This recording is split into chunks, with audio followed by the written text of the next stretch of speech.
Meu nome é Feliciano, bem-vindos ao canal A Hora do Além. Se chegaram por uma indicação do YouTube, eu peço para que façam a sua inscrição. Se já forem inscritos, muito obrigado. Nesse vídeo, teremos 2 relatos de cemitérios e assombrações.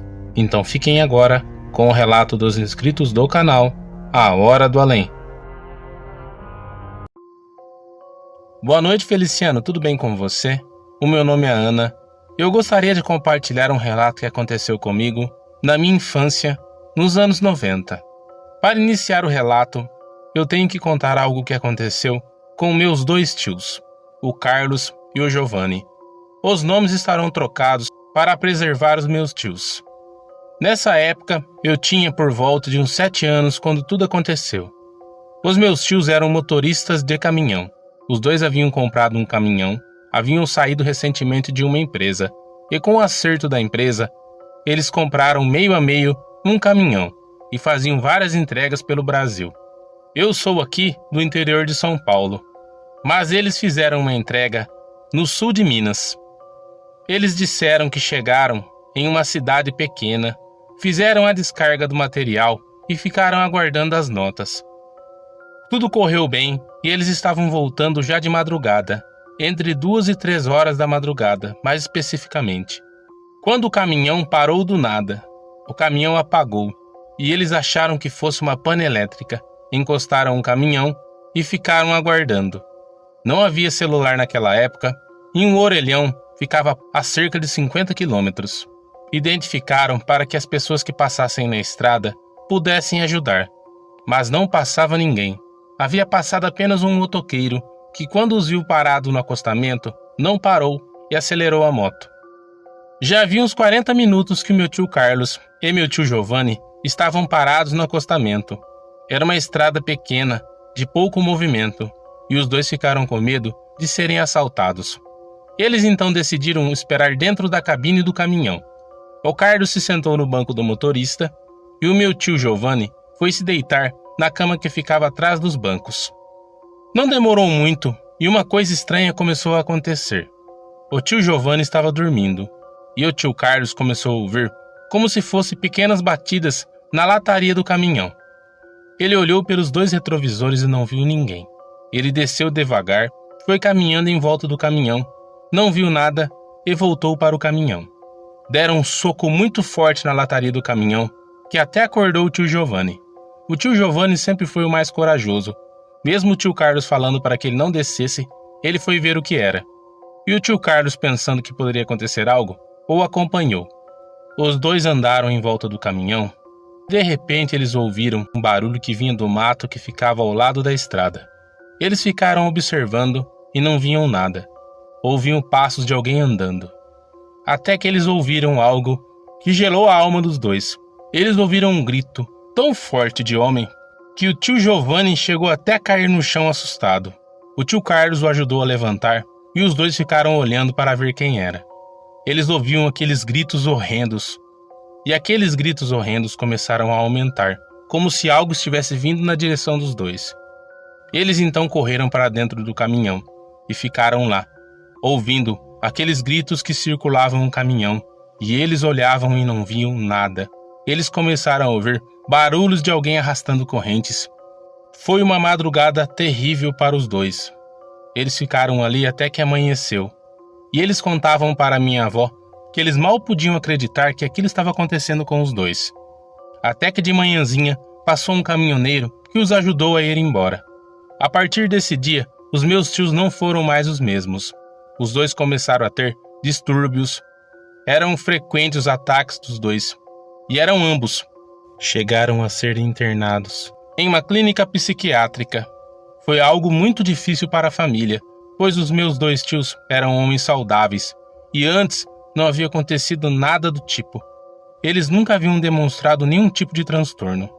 O tio Giovanni ficou internado por mais tempo e o tio Carlos acabou saindo. Foi uma luta da minha avó para cuidar dos 2, quando os meus tios tinham os ataques.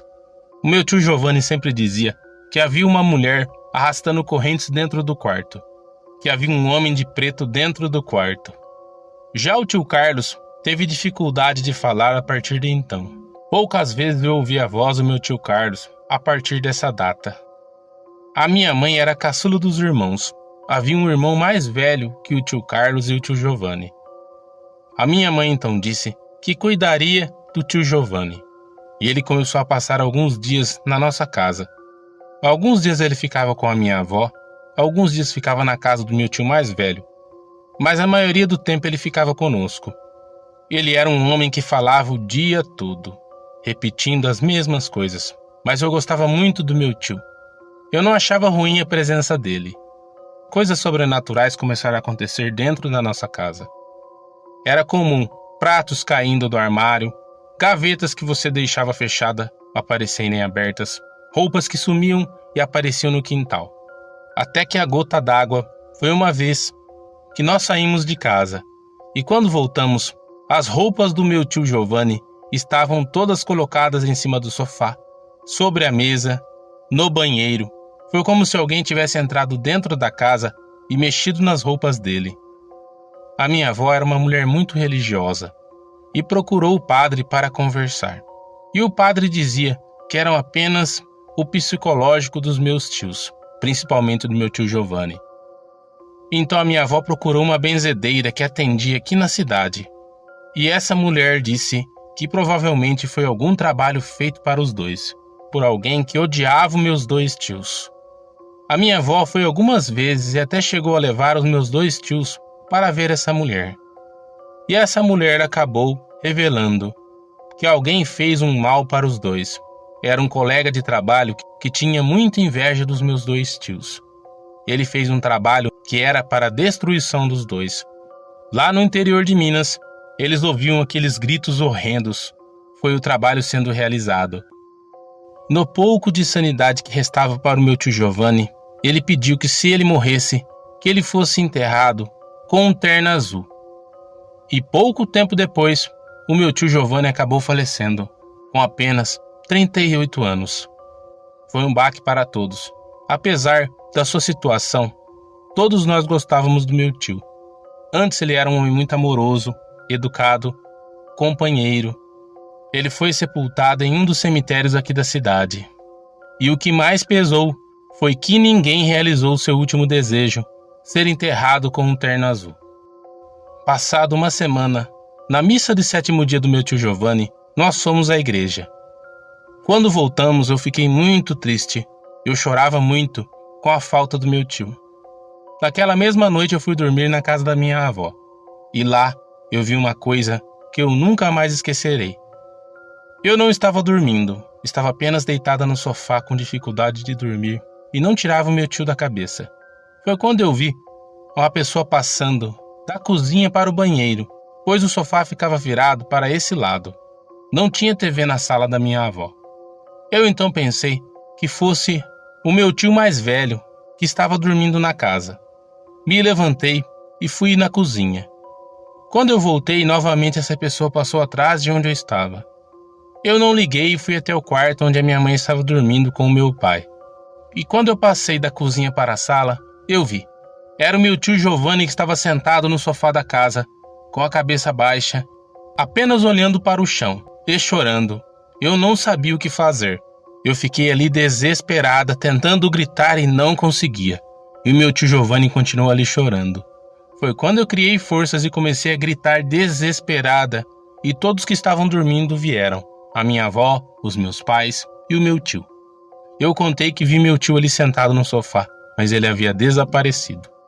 Por vários dias eu fui até o túmulo do meu tio, acendi uma vela e orei para que ele descansasse. Mas foi frequente as visões que eu tinha com meu tio. Eu o via em todas as partes da casa. Eu já não sabia mais o que estava fazendo. E coisas piores começaram a acontecer. Por várias vezes eu ouvia correntes arrastando dentro do meu quarto quando dormia na minha casa. E aquilo me acompanhava quando eu dormia na casa de outras pessoas. Foi tomando uma proporção tão grande que eu também comecei a ficar totalmente perturbada. A minha avó me levou nessa benzedeira e essa benzedeira disse que o meu tio Giovanni não estava descansando.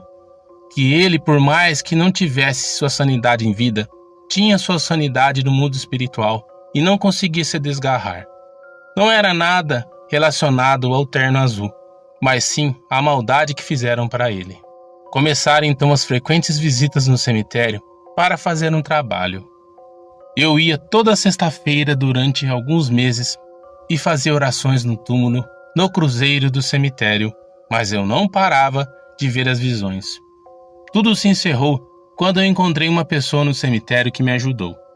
Um dia eu estava no cemitério chorando, abraçada com o meu pai, desesperada, quando uma senhorinha veio e perguntou o que estava acontecendo.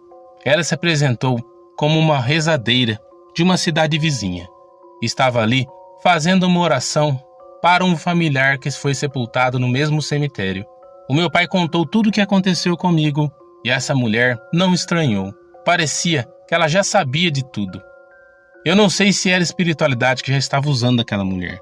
Ela então me disse que iria me ajudar, que ela ficaria por mais uns 2 dias na cidade e que era para o meu pai voltar e me levar junto no cemitério no outro dia.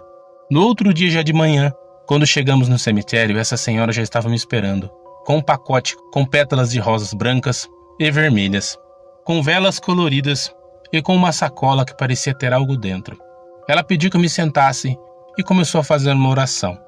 Quando essa senhora começou a fazer uma oração, eu me senti como se eu estivesse me esvaziando, como se estivesse saindo algo de mim.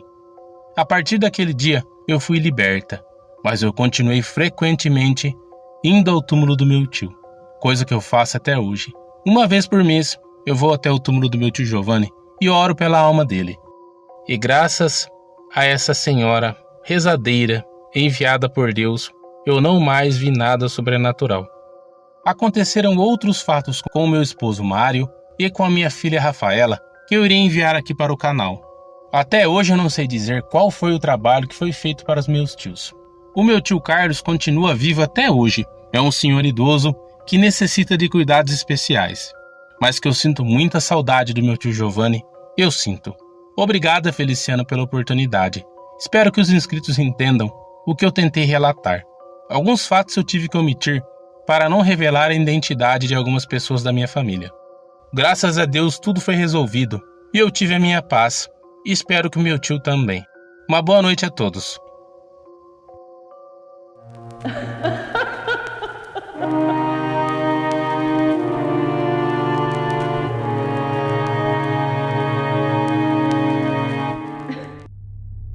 Boa noite, Feliciano. O meu nome é Joaquim. Eu moro em Jundiaí. Mas esse fato aconteceu quando eu tinha uns 40 anos. Hoje eu tenho 64 anos, tenho a minha família. Foi logo quando eu conheci minha esposa e estava desempregado. Eu recebi uma proposta do meu sogro para trabalhar no cemitério da Consolação por alguns dias, ajudando na manutenção. Nós faríamos a troca de uma parte elétrica. O meu sogro era um homem bem raiz, eletricista antigo. Essa parte elétrica que nós iríamos fazer ficava próxima a um muro. O cemitério da Consolação é um lugar enorme.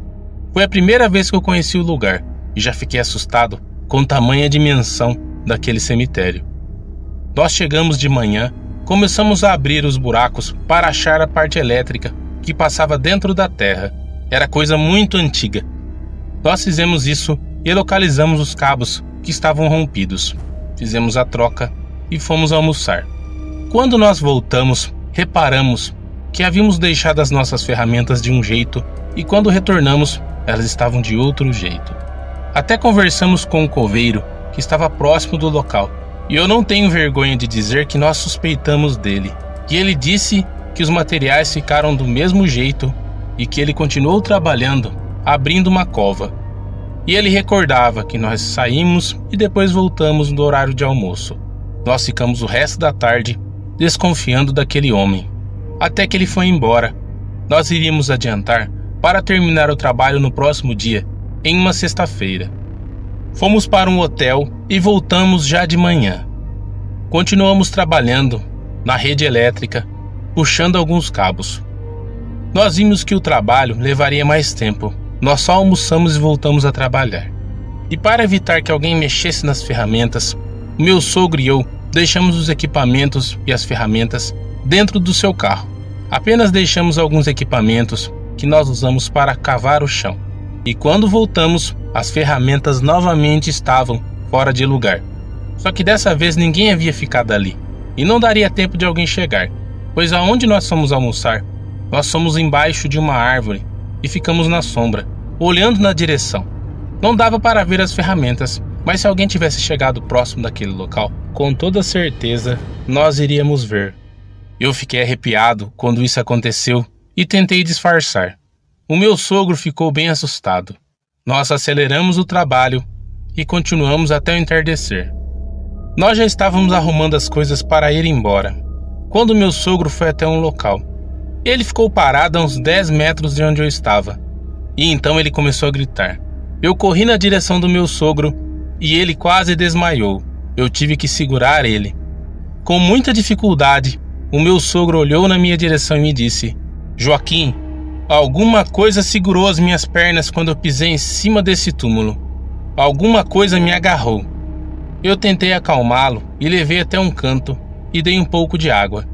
Eu fiquei assustado e arrepiado, mas eu não queria demonstrar o medo para o meu sogro. Nós recolhemos o pouco de ferramenta que conseguimos e fomos embora. Eu nunca mais voltei no cemitério da Consolação. Eu sei que não foi tão assustador esse fato, mas não para por aí. A partir desse dia, o meu sogro teve pesadelos quase todos os dias. E ele começou a sentir uma presença que, quando caía a noite, ele não dormia. Ele chegou até a se consultar com alguns especialistas. Foi dado um laudo de transtorno.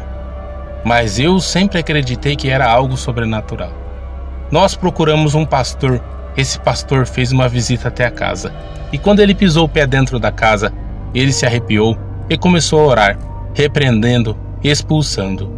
Segundo ele, havia uma presença maligna que havia acompanhado o meu sogro até a casa onde eles moravam.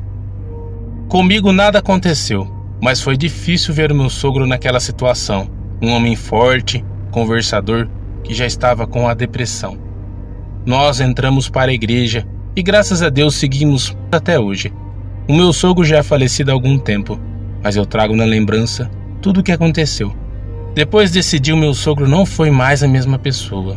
Ele mudou seu comportamento e se tornou uma pessoa triste e cabisbaixa.